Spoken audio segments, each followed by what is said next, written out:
Hi everyone, welcome back to Diksha's education hub. तो आज भी हम इम्पॉर्टेंट पर्सनालिटीज़ को ही कंटिन्यू करेंगे।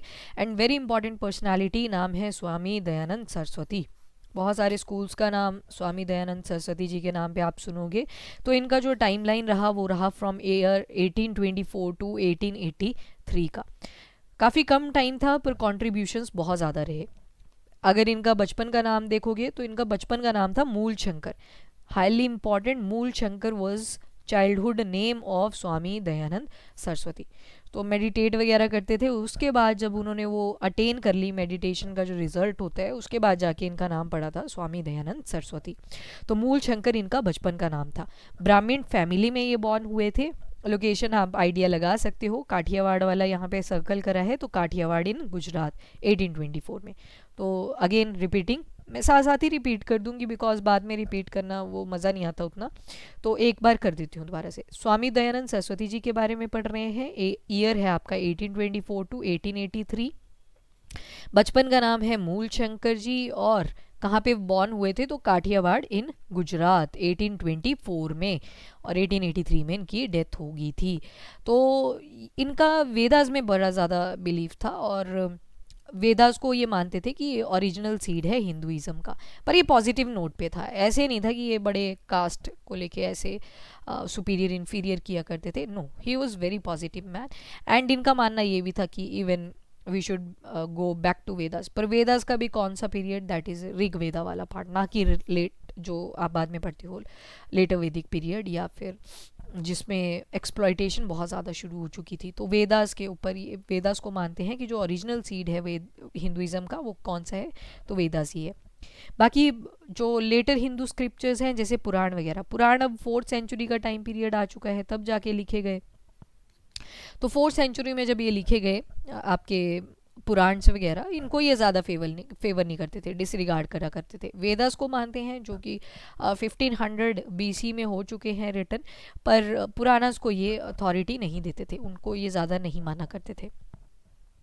इसके अलावा जो वैदिक नोशन था एक चतुर्वर्ण सिस्टम, तो इन्होंने वो चीज़ एम्फेसाइज करी। अब मैंने बोला ना कि ये ऋग्वेदा को ज़्यादा प्रमोट कर रहे हैं, लेटर वैदिक पीरियड को नहीं कर रहे। क्यों? क्योंकि ऋग्वेदा में जो चतुर्वर्ण सिस्टम था, चतुर्वर्ण का मतलब है कि ब्रह्मा जी की बॉडी से ब्रह्मा आए, दूसरे पे क्षत्रिय आए, मतलब, और तीसरे पे थे वैश्य, चौथे पे थे शूद्रा। पर ये किस बेसिस पे थे? ब्राह्मण वो थे जो बोलेंगे, मतलब चैंटिंग वगैरह में बिलीव करेंगे। तो ऑक्यूपेशन डिसाइड करेगी कि आप ब्राह्मण हो, क्षत्रिय हो, वैश्य है या शूद्र हो। ठीक है, ये डिसाइड नहीं करेगा कि अगर आपके फादर साहब ब्राह्मण है तो आप भी ब्राह्मण ही होंगे। ठीक है, तो वो चीज़ थी। तो इनका मानना भी यही था दयानंद सरस्वती जी का कि जो चतुर्वर्ण सिस्टम था वो बर्थ के बेसिस पे नहीं था कि अगर ब्राह्मण है तो उसका बच्चा भी ब्राह्मण होगा। It was based on occupation. ठीक है, और जो पर्सन की मेरिट्स है, अब फॉर एग्जाम्पल कोई कुछ नहीं करना चाहता है तो कुछ तो करना ही पड़ेगा एट द एंड, तो वो शूद्र बन जाता था, मतलब वो बाकियों की हेल्प करवा देगा उनके कामों में। इट डजंट मीन कि वो उनके नौकर लगे हुए हैं जो शूद्र हुआ करते थे। ठीक है, तो ये दयानंद सरस्वती जी ने एम्फेसाइज करी थी बात। तो इसी वजह से मैंने बोला कि ये ऋग्वेदा को ज़्यादा प्रमोट करते थे रादर देन लेटर वैदिक। उसमें तो फिर एक्सप्लॉयटेशन शुरू हो चुकी थी, चतुर्वर्ण में बोल दिया कि शूद्र, तो ये एक्सप्लॉयटेशन के लिए बने हुए हैं, राइट। तो दयानंद जी उस चीज़ को सपोर्ट नहीं करते थे। बाकी इन्होंने डॉक्ट्रिन ऑफ कर्मा इसको भी एक्सेप्ट किया था। डॉक्ट्रिन ऑफ कर्मा की अगर बात करें तो डॉक्ट्रिन ऑफ कर्मा का मतलब है कि जैसा कर्म करोगे वैसा ही फल भरोगे, दैट सॉर्ट ऑफ थिंग ही बिलीव्ड। उसके बाद इनका एक बहुत फेमस स्लोगन है, भूलना मत इसको, that is back to Vedas. Back to Vedas, ठीक है। वेदास में भी कौन से? ऋग्वेद। पॉलिटिकल स्लोगन भी थे, इंडिया फॉर इंडियंस, ये आगे पॉलिटिकल स्लोगन। अब देखो टाइम पीरियड चल रहा है 1824 से लेके 1883 का टाइम पीरियड। तो इस टाइम पीरियड में क्या चल रही है? मूवमेंट्स भी चल रही हैं, रिवोल्ट भी आया 1857 का। तो इनका मानना था कि जो इंडिया है वो इंडियंस को बिलोंग करते हैं, तो कहीं ना कहीं ये ब्रिटिशर्स के ऊपर एक कटाक्ष था। इसके अलावा आइडलेटरी को रोकना चाहते थे, कास्ट सिस्टम को रोकना चाहते थे, पॉलीथीज़म के अगेंस्ट थे। इसके अलावा मीनिंगलेस रिचुअल्स पे पैसे खर्च करना है, इसके फेवर में ये नहीं थे। मैजिक चार्म्स में ये नहीं बिलीव किया करते थे। इन्होंने एक बुक भी लिखी, 2 बुक्स लिखी एक्चुअली, और भी बहुत सारे होंगे, पर जो मेजर कॉन्ट्रीब्यूशंस हैं दैट इज़ सत्यार्थ प्रकाश। सत्यार्थ प्रकाश, इसको ध्यान रखिएगा। और वेद भाष्य, तो मैंने जैसे कि आपको बता दिया कि वेदास को बोलते थे ये दोबारा से एक्सेप्ट करने के लिए, तो वेद भाष्य, वेद भाष्य भी किसने लिखा था? सरस्वती दयानंद सरस्वती जी ने, स्वामी दयानंद सरस्वती, मूल शंकर जिनका बचपन का नाम था। फर्स्ट एंग्लो वैदिक स्कूल इन्होंने एस्टेब्लिश किया लाहौर में 1886 ईयर के अंदर। इन्होंने नहीं किया था, इनके नाम पे किया गया था क्योंकि इनकी तो डेथ हो चुकी थी ना 1883 में। एंड गुरुकुल पाठशाला हरिद्वार में एस्टेब्लिश करी गई इन्हीं के नाम पे, तो दैट इज़ 1902। मतलब जो मेन आपको वहाँ पे टीचिंग्स मिलेंगी वो सरस्वती जी की ही मिलेंगी, दयानंद सरस्वती जी की ही मिलेंगी। आई एम सो सॉरी, गला थोड़ा ख़राब है, इस वजह से आवाज़ ऐसी आ रही है। एंड आर्य समाज जो फाउंडेशन करी वो किसने करी थी? वो स्वामी दयानंद जी ने। अगर मैं आपसे पूछूं ब्रह्मो सभा की फाउंडेशन किसने की थी, तो आपका आंसर होना चाहिए राजा राम मोहन रॉय। तो याद रखिएगा इनको, ठीक है। आर्य समाज की फाउंडेशन करी है स्वामी दयानंद सरस्वती जी ने। कहाँ पे की? तो बॉम्बे में करी थी। ईयर था 1875 का, जिसके हेडक्वार्टर है लाहौर में। मेन एम कहाँ पे था इनका? तो वेदास के ऊपर ये फोकस करने को दोबारा से बोल रहे थे, पर बाकी जो बाद में पुराण वगैरह आए 4th सेंचुरी का टाइम हम देख रहे हैं, उनको ये रिजेक्ट करते हैं।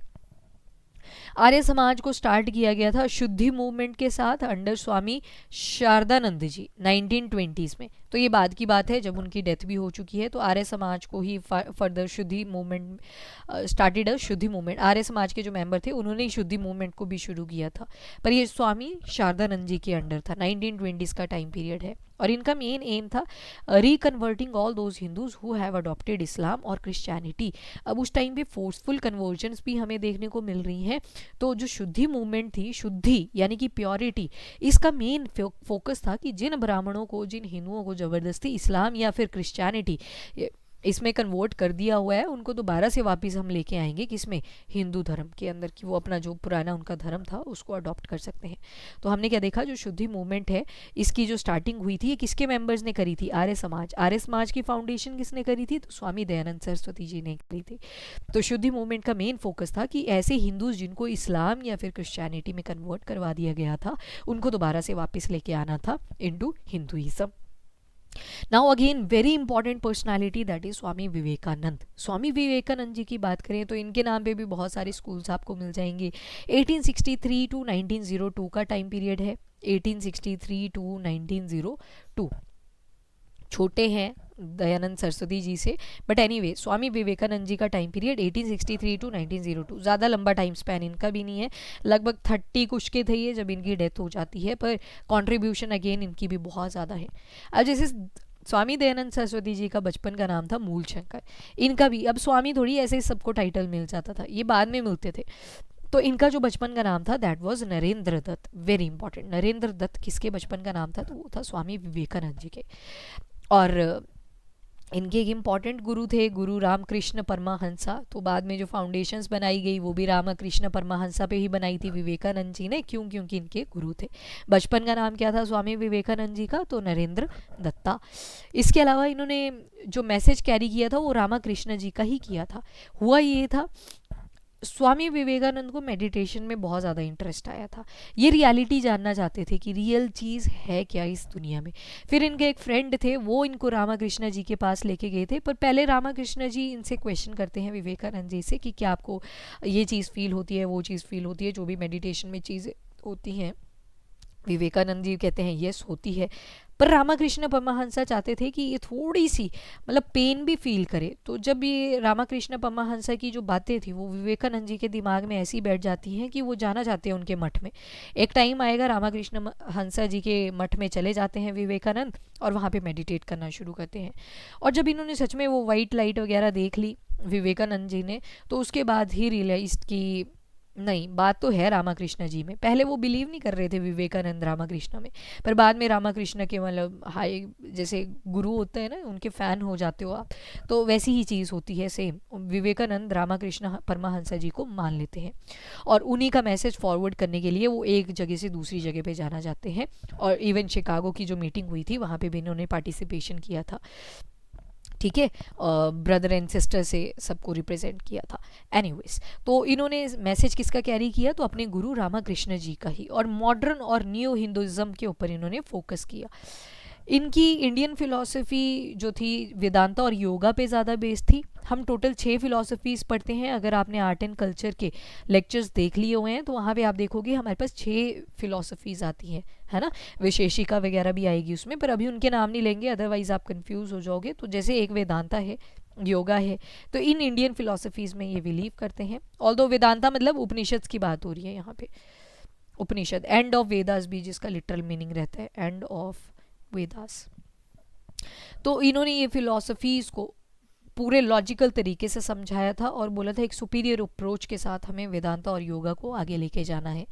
इनका मेन जो स्ट्राइकिंग फीचर था उनका था मानना कि जो दुनियादारी में हो रहा है और जो स्पिरिचुअलिटी जो आपके अंदर हो रही हैं चीज़ें, उनके बीच में बैलेंस होना चाहिए। तो ये मेन फोकस था। तभी बोला neo modernism. Neo modernism, neo neo का मतलब है नया, नियो मॉडर्निज्म भी नहीं था, नियो हिंदुइज्म था। ठीक है, कि सिर्फ स्पिरिचुअल भी नहीं रहना है, जो दुनियादारी में चल रही हैं चीज़ें, मॉडर्न चीज़ें चल रही हैं उनके ऊपर भी फोकस करना है, पर स्पिरिचुअलिटी को भी नहीं भूलना है। तो रामाकृष्णा मिशन इन्होंने ही स्टार्ट किया था। ईयर था 1897। लोकेशन अगर देखोगे तो अगेन कैलकाटा आ जाएगी, और कैलकाटा में भी एक जगह है दैट इज़ बेलूर, और वहाँ पे इन्होंने रामाकृष्ण ने जो टीचिंग्स दी थी उसी को प्रोपागेट किया था। ये आ गया वो। जो शिकागो यूएस में पार्लियामेंट ऑफ रिलीजन, दूर दूर से लोगों को बुलाया गया था अपने रिलीजन के बारे में बताएं, वहाँ पे विवेकानंद जी को भी बुलाया गया था 1893 में।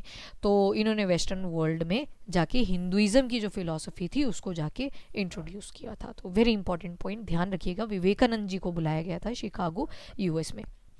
रामाकृष्ण मिशन के क्या क्या मेन ऑब्जेक्टिव थे? तो एक तो यूनिवर्सल मैसेज जो वेदांता का था उसको स्प्रेड करना, ये वेदांता वाले आ गए हम, ठीक है। स्वामी दयानंद सरस्वती जी की बात होगी तो वेदास की बात थी, इनकी वेदांता के ऊपर एम्फेसाइज है। बाकी कास्ट के ये भी अगेंस्ट थे और फिलेंथ्रोपिक थे, जो भी आता था इनके पास डोनेशन में बिलीव किया करते थे, चैरिटी में काफ़ी बिलीव करते थे। अब जैसे दयानंद सरस्वती जी का था डॉक्ट्रिन ऑफ कर्मा, इनका जो विवेकानंद जी का डॉक्ट्रिन है वो है सर्विस। तो ये भी कर्मा ही हो गया ना, सर्विस ऑफ ऑल बींग्स। आप आए हो तो कर्म तो करना ही पड़ेगा, तो उस चीज़ में ये भी बिलीव करते हैं। सर्विस ऑफ जीवा, जीवा मतलब लिविंग ऑब्जेक्ट, मतलब शिवा की आपको पूजन करना चाहिए। तो ये सब बोला था स्वामी विवेकानंद जी ने। तो that's all about important personalities. आज आपने बहुत ज़्यादा इंपॉर्टेंट देखी हैं। वन इज़ दयानंद सरस्वती और दूसरे हैं विवेकानंद सरस्वती, स्वामी विवेकानंद जी। ठीक है, तो ये दोनों नाम आप ध्यान में रखोगे, हाईली इंपॉर्टेंट। अगर नए हो चैनल पे तो सब्सक्राइब ज़रूर कर दीजिए। So thank you everyone, have a nice day, keep studying and keep watching.